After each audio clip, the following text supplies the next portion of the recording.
रोज एक नई कहानी देखने के लिए चैनल को सब्सक्राइब करें और बेल आइकन दबाना ना भूलें। तीन बहन आपस में झगड़ा कर रही थी। दुलारी, मैं तुझे समझा रही हूँ कि पहले मुझे मेकअप करने दे, वरना मैं तेरा मुंह तोड़ दूंगी। अच्छा जी, तू मेरा मुंह तोड़ेगी? तुझे क्या लगता है कि तू मेरा मुंह तोड़ेगी और मैं तेरा मुंह छोड़ दूंगी? याद रहे, अगर मेरे मुंह को कुछ हुआ ना तो तेरा मुंह मेकअप के लायक नहीं बचेगा। ओ हेलो, तुम दोनों ऐसे लड़ क्यों रहे हो? अरे तुम दोनों लड़ाई झगड़ा बंद करो, क्योंकि इसमें सबसे ज्यादा मेकअप के पैसे मेरे हैं, तो इसको सबसे पहले इस्तेमाल मैं ही करूंगी। शक्ल देखी है तूने? मेरी प्यारी और दुलारी दोनों बहन मेरी शक्ल जैसी भी है, लेकिन तुम दोनों से तो लाख गुना अच्छी है। ऐसा लगता है किसी गटर में से किसी कीड़े को अपने मुंह में चला लिया हो, ऐसा गंदा सा लगता है। मैं तेरा मुंह तोड़ दूंगी। सुंदरी, वैसे तुम मेकअप के लिए हम दोनों से क्यों लड़ रही हो? हमारा तो समझ आता है कि हम दोनों बाहर जा रहे हैं, आखिर तुम कहाँ जा रही हो? इस तरह मेकअप के लिए झगड़ने आई हो क्या हमसे? अरे मैं कहीं भी जाऊँ, तुम दोनों होते कौन है मुझसे ऐसे बोलने वाली? और मैं तुम्हें बस इतना बताना चाहती हूँ कि इस मेकअप किट में सबसे ज्यादा पैसे मेरे लगे हैं, तो तुम दोनों का कोई हक नहीं है। मुझे मेरे मेकअप किट से अलग करने का कोई हक नहीं है तुम दोनों को। तीनों बहनें मेकअप किट के लिए झगड़ रही थी कि तभी तीनों की माँ निर्मला वहाँ आती है और अपनी बेटियों को इस तरह झगड़ते हुए देखकर उनसे कहती है, अरे बस भी करो, तुम तीनों हद मचा रखी है। कोई इतना झगड़ा भी करता है? तुम तीनों अब बड़ी हो चुकी हो। तुम तीनों के मेकअप किट के झगड़े से मैं परेशान हो चुकी हूँ। मन तो करता है इस मेकअप किट को ही बाहर फेंक दूं। मम्मी, अपनी दोनों बेटियों को समझा लो। अगर सबसे ज्यादा पैसे मेरे लगे हैं तो इस मेकअप किट को सबसे पहले मैं ही इस्तेमाल करूंगी। देख सुंदरी, हम मानते हैं कि इस मेकअप किट में पूरे 10 रुपए ज्यादा लगे हैं, लेकिन इसका मतलब ये थोड़ी ना है कि तुम हम पर इस तरह रौब झाड़ोगी। वो तो तू शुक्र कर कि मैं सिर्फ रौब झाड़ रही हूँ, नहीं तो तू सोच भी नहीं सकती कि मैं तेरा क्या क्या कर सकती हूँ। अरे हम तीनों इस तरह झगड़ क्यों रहे हैं? हम बारी बारी से भी तो अपना मेकअप कर सकते हैं ना। वैसे बात तो सही कही तूने। अब दोनों ही दुलारी की बात से सहमत हो जाती है और बारी बारी करके मेकअप करने लगती है। मेकअप करने के दौरान प्यारी दुलारी दोनों ही सुंदरी से पूछती हैं, अच्छा दीदी, सच बताना कि तुम किधर जा रही हो इतना सज धज के? अरे तुम दोनों कहाँ जा रही हो?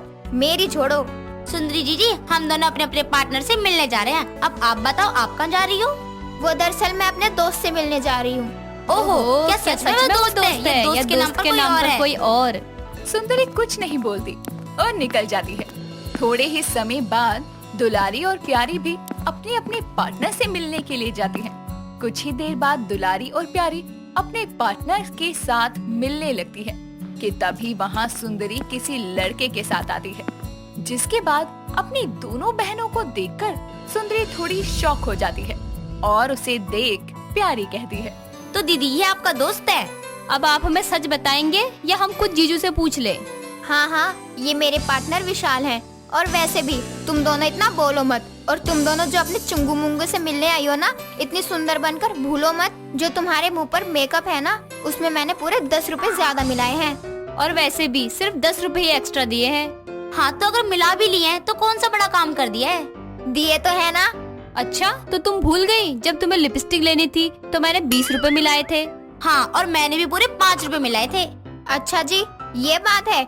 याद करो जब प्यारी तुम अपने इस टिल्लू से मिलने के लिए टी शर्ट ले रही थी, तब मैंने पूरे 15 रुपए दिए थे। और दुलारी, तुम भी मत भूलो, जब तुम अपने पिल्लू के लिए लॉलीपॉप ले रही थी, तो तुम्हें चॉकलेट वाली लॉलीपॉप मैंने ही दिलाई थी। पिल्लू भाई, तू लॉलीपॉप खाता है? अरे भाई, इनका झगड़ा सुलझाना होगा, नहीं तो ये तीनों हमारी पोल पट्टी खोल देंगे और हमारी कोई इज्जत नहीं रहेगी। विशाल भाई, पिल्लू भाई बिल्कुल सही बोल रहे हैं। भाई मैं तो कहता हूँ इनको यहाँ पे लड़ने दो, हम लोग यहाँ से 9-2-11 हो जाते हैं। तीनों लड़के उनको लड़ते हुए छोड़ देते हैं, लेकिन उनका झगड़ा कम नहीं होता। देखते ही देखते शाम हो जाती है और जब तीनों अपने अपने पार्टनर्स को नहीं देखती, तो ये सब देखकर दुलारी कहती है, अरे प्यारी और सुंदरी दीदी, देखो ये तीनों हमें छोड़कर चले गए। अरे वो तो जाएंगी ही ना, हमारी बड़ी बहन इतनी महान जो है, इतने पैसे कहाँ मिलाए, वो सब अपने बॉयफ्रेंड के सामने गाएगी ना। अब लड़ना बंद करो और घर चलो। इतना कहकर अब वो तीनों अपने घर निकल जाती हैं और कुछ ही देर में घर पहुंचती हैं, जहां उनकी माँ उनसे कहती है, तो आ गई मेरी तीनों राजकुमारियाँ। हाँ माँ, हम लोग आ गए। अरे क्या हुआ, तुम तीनों बहुत ज्यादा थके हुए लग रहे हो, क्या हो गया? कोई बात है क्या? बात क्या होगी, आपकी बेटी तो हर जगह हमारे इंसल्ट करवाती है। अरे अब क्या कर दिया तुम तीनों ने? तुम्हारी बेटी हर जगह मेकअप किट में लगाए हुए पैसों का गाना गाती रहती है। हे भगवान, अब क्या करूं तुम तीनों का? कुछ मत करो माँ तुम। इतना कहकर सुंदरी अब अपने कमरे में चली जाती है और उसके पीछे पीछे वहाँ दोनों बहनें भी आती हैं और चुपचाप अपना बिस्तर पकड़कर लेट जाती है। कुछ समय बाद निर्मला वहाँ आती है और अपनी तीनों लड़कियों से कहती है, प्यारी, दुलारी और सुंदरी, मैं तुम्हें बता दूं, हमें कल पार्टी में जाना है, तो इसलिए जल्दी तैयार हो जाना और इस बार प्लीज लड़ना मत। ठीक है माँ। इतना कहकर अब वो तीनों सो जाते हैं और अगले दिन पार्टी में जाने के लिए तैयार होने लगते हैं। तैयार होने के लिए उन तीनों के बीच मेकअप किट को लेकर फिर से झगड़ा शुरू हो जाता है। सबसे पहले मेकअप मैं ही करूँगी, समझ गई तुम दोनों? क्यों? सबसे पहले मेकअप तुम क्यों करोगी? अरे हमें भी कभी सबसे पहले सजने का मौका दो। यार मुझे तो समझ नहीं आता, हम लोग एक मेकअप किट के लिए इतनी गंदी तरह लड़ते और झगड़ते हैं। अगर हमें बाहर का कोई देख लेगा तो हमारी क्या इमेज रह जाएगी? दुलारी, वैसे तो तू बोल बिल्कुल सही रही है, लेकिन हम कर भी क्या सकते हैं? हम लोगों की इतनी गंदी आदत जाएगी तो कैसे? मेरा मानना तो ये है कि अगर हम तीनों बहनें हैं तो हम तीनों का काम एक ही मेकअप किट में नहीं चल सकता। हमें 3 मेकअप किट चाहिए तो लेनी चाहिए। अरे यार, अब मेकअप किट के लिए हमें पैसे खर्च करने होंगे और हम अपने पैसे खर्च नहीं करना चाहते यार। तीनों आपस में सलाह मशवरा कर ही रहे थे कि तभी उन तीनों के बॉयफ्रेंड आते हैं और तीनों के हाथों में एक एक मेकअप किट पकड़ा कर कहते हैं, दुलारी डार्लिंग, ये लो मैं तुम्हारे लिए मेकअप किट लेकर आया हूँ। अब तुम्हें पैसे खर्च करने की जरूरत नहीं है। हाँ, और मैं तुम तीनों के आगे हाथ जोड़कर रिक्वेस्ट करता हूँ कि तुम तीनों अपने झगड़े में किसी और को बीच में मत लाया करो। तुम तीनों अपने झगड़ों के बीच में किसी और की पोल खोल देती हो। विशाल, हमने कौन सी पोल खोल दी? और वैसे भी तुम तीनों उस दिन भाग गए थे ना, तो अब क्यों आए हो ये मेकअप किट लेकर? अरे जानू, हम भागे इसलिए थे कि तुम तीनों मिलके अपने झगड़े में हम लोगों की पोल खोल रही थी। हम तीनों ने मिलके सलाह मशवरा किया। विशाल भाई और पिल्लू भाई, इन तीनों का झगड़ा हमें जल्दी मिलके सुलझाना होगा, नहीं तो बहुत बड़ी आफत आ जाएगी। हाँ पिल्लू भाई, बिल्कुल सही बोल रहे हो। हमें कुछ ना कुछ तो करना ही होगा। अरे मेरे भाइयों, करना क्या है? उन तीनों के बीच एक मेकअप किट को लेकर लड़ाई होती है। ना रहेगा मेकअप किट, ना होगी लड़ाई। मतलब यह है कि हम तीनों उनको एक एक मेकअप किट गिफ्ट कर देते हैं, जिसके बाद वो तीनों अपना अपना मेकअप किट इस्तेमाल करेंगी और इस तरह उन तीनों के बीच लड़ाई ही नहीं होगी। और जब उनके बीच लड़ाई ही नहीं होगी तो हमारी पोल भी नहीं खुलेगी। अरे वाह भाई, क्या मस्त आइडिया है। इस तरह से हमने तुम तीनों के लिए एक एक मेकअप किट खरीद लिया। तीनों अब खुश हो जाती हैं और अपनी अपनी नई मेकअप किट का इस्तेमाल करती हैं और इन तीनों के बॉयफ्रेंड अपने घर चले जाते हैं। उनके जाने के बाद वो तीनों अपनी माँ के साथ मिलकर पार्टी में जाती हैं। इस तरह अब तीनों के बीच में कभी भी मेकअप किट को लेकर लड़ाई नहीं होती। रीता अपनी सास सुषमा और पति राहुल के साथ अपने ससुराल में खुशी खुशी रहती थी, लेकिन रीता को बात बात पर टेंशन लेने की आदत थी। वो कभी किसी बात पर तो कभी किसी बात पर टेंशन में खुद को परेशान करती। ऐसे ही एक सुबह दूध वाला रीता की गली में आकर कहता है, दूध ले लो, दूध। अरे ओ दूध वाले भैया, जरा यहाँ भी 1 लीटर दूध तो दे जाओ। ये लो बीबी जी। लाओ, और ये लो आपके पैसे। अरे ये क्या, इसमें तो 10 रुपए कम है। अरे क्या, इतने में ही तो आता था, फिर दोबारा दूध का रेट बढ़ गया क्या? हे भगवान, क्या होगा इस महंगाई का? अरे बहू, क्या हुआ? क्यों इतना जोर जोर से बोल रही है सुबह सुबह? अरे माँ जी, क्या बताऊँ, सुबह सुबह ये दूध वाले भैया ने मेरी टेंशन बढ़ा दी। बताओ, दूध पर 10 रुपए बढ़ गए, महंगाई का क्या होगा? अरे बहू, क्या तू भी जरा जरा सी बात पर टेंशन लेकर बैठ जाती है? अब महंगाई बढ़ गई तो क्या हुआ, जीना थोड़ी छोड़ देंगे लोग, और जैसे तैसे गुजारा हो ही जाएगा। ऐसे ही रीता को अक्सर छोटी छोटी बातों पर टेंशन होती रहती थी। और फिर कुछ दिनों बाद वो और उसका पति कहीं बाहर घूमने जा रहे थे। तभी कार में बैठे बैठे राहुल कहता है, आज हम कितने दिनों बाद एक साथ बाहर घूमने आए हैं। तुम्हें कैसा लगा मेरे साथ? बोलो रीता। हाँ, सच कह रहे हो आप, मुझे बहुत अच्छा लगा, पर मुझे घर की टेंशन हो गई अब। क्यों? अब क्या हुआ घर को जो टेंशन हो गई तुम्हें? अरे कुछ नहीं, बस मैं ये सोच रही थी कि महंगाई कितनी बढ़ गई है और आप फिर मुझे बाहर घुमाने ले आए। अरे यार, क्यों इतनी टेंशन लेती हो? मैं हूँ ना तुम्हारे साथ। बढ़ने दो महंगाई को, मैं भी खूब कमाऊंगा और तुम्हें कोई कमी नहीं होने दूंगा। लेकिन टेंशन तो होती है ना, क्या करूं? भूल जाओ सारी टेंशन को और बस एंजॉय करो। ठीक। रीता, मैं सोच रहा हूँ कि तुम इतनी छोटी बातों पर टेंशन क्यों लेती रहती हो? नहीं नहीं, ऐसा नहीं है। मैं क्या करूं? मैं ना चाहते हुए भी टेंशन ले लेती हूँ। मुझे खुद ही नहीं पता ऐसा क्यों होता है। जाने भी दो यार, तुम नहीं सुधरोगी, हमेशा टेंशन लेती रहती हो। पर राहुल, मैं ऐसा जानबूझकर नहीं करती। मेरी बातें तो सुनो। राहुल उसकी बातों पर ज्यादा ध्यान नहीं देता, लेकिन उसकी बातों से राहुल समझ गया था कि रीता को कोई दिमागी बीमारी हो गई है।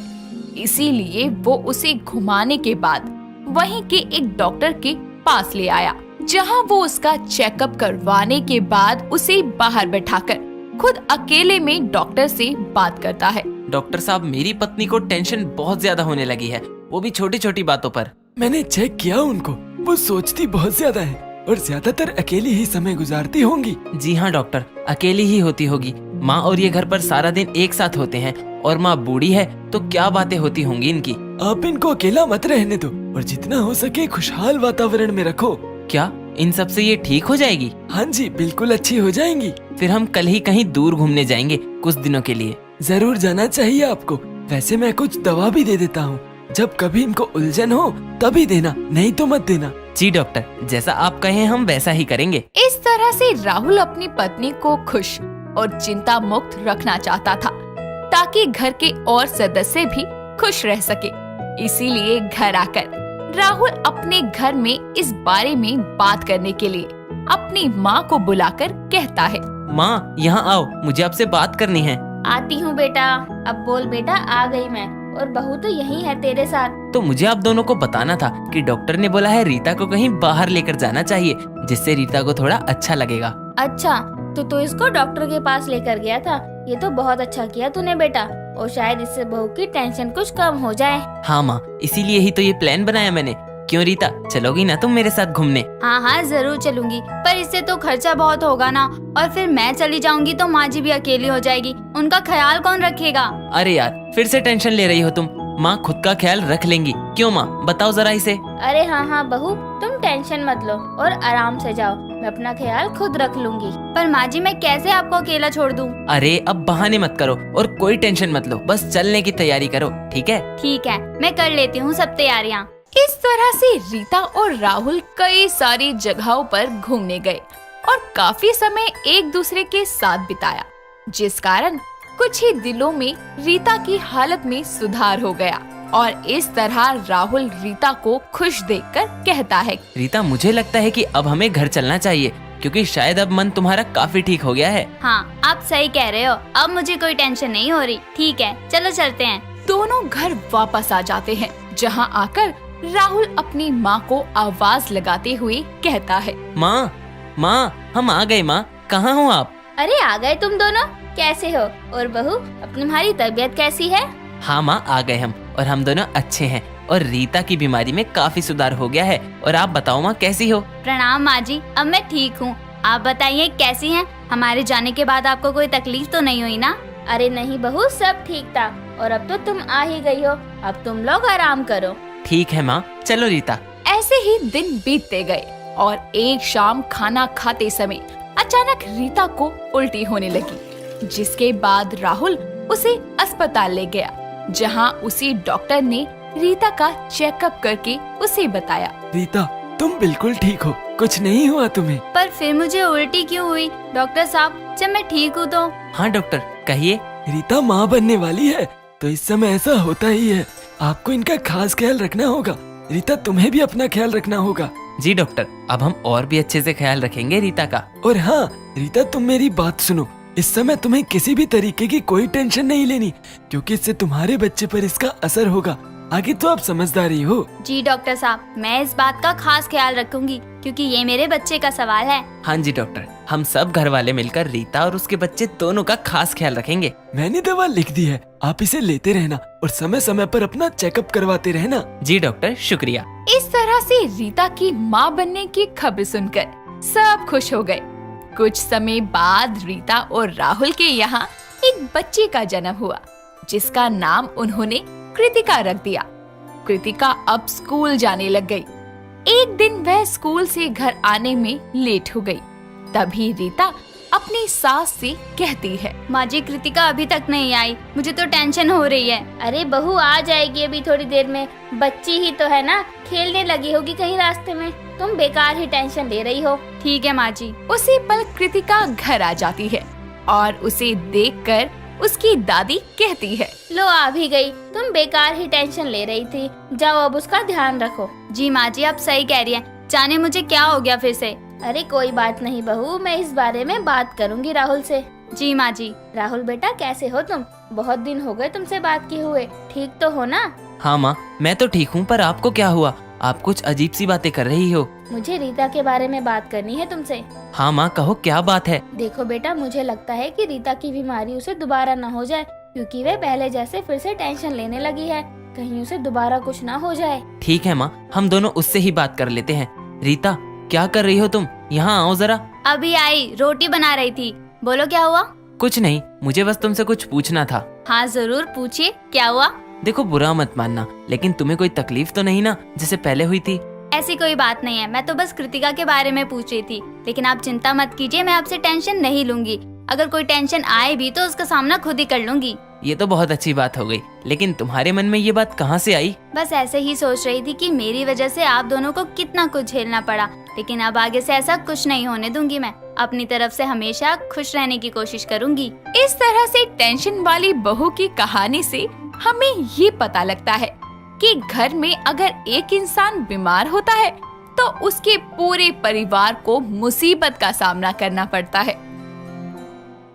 दोस्तों, अगर आपको ये कहानी पसंद आई तो इसे लाइक करें, शेयर करें और कमेंट करके बताएं कि कहानी में आपको सबसे अच्छा क्या लगा।